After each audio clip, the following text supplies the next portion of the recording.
down. Now, right around this very moment, okay, I'm about to tell you, right around here, Teimour Radjabov on move 35 has 1 minute. Teimour has 1 minute to play the next 6 moves. 1 minute, no bonus time. He has to play his moves instantly. So what does he do? He plays rook d5, playing for a trick. Knight takes bishop, rook e5. Hikaru, rook c6. That's a fork. Check. Here, bishop goes out of the way, giving up the a6 pawn. Pawn takes, rook e4. And now one more move each. Rook d6 attacks the bishop gets out of the way. Teimour Radjabov played his last move with 2 seconds on the clock. But now he gets more time to defend this endgame. White now has a 3-on-1, but he might lose this, and he might win this and get a 3-on-0 and a 2-on-0. Hikaru spends the next time control trying to figure out exactly what he wants to do and how he wants to do it. Now, the truth is you could probably make a 1-hour video on this endgame, but you're already like 27 minutes into this video. You just want to see whether or not he won it.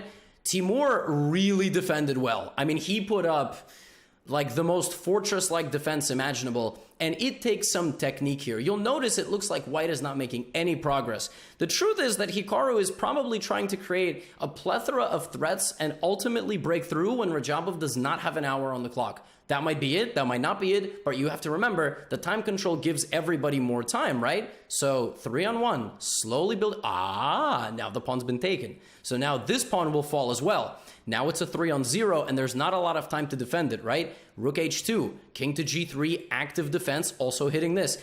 Visually, this probably is winning, but it's a lot less easy than it seems. c4, and now we begin the march. But here's the thing, okay? We need to march with 2 pawns, because the rook can just stand back and immediately like laser beam somebody, and it can harass the king. And if you walk the king over there, you know who's going to walk? The h-pawn.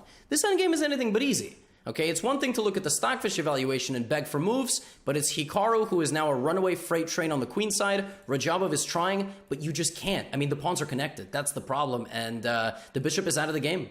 Beautiful job by Hikaru of totally shielding the bishop. The bishop is just not allowed to participate, while the rook guards the knight, which guards the pawn, which guards the other pawn, and that pawn is going. So this is also a really, really very nice move, and black is in Zugzwang. Black cannot make any move, basically, here.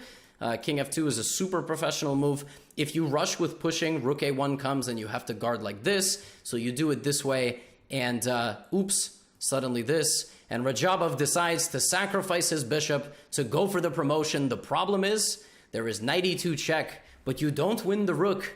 You do not win the rook and allow the queen. No, you go here. And you're ready to sacrifice your own knight because you have 3 pawns. Instead of that, we get here. Radjabov gives up the pawn h2 completely.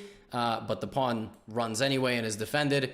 Rook b7, and in this position, Radjabov resigned because there is nothing left. Knight c8 is coming to defend the pawn. The rook will go to b8. You can give me a check. I will go here. So knight e7, and on move 75, Radjabov resigned, and Hikaru Nakamura picks up his first win in the candidate.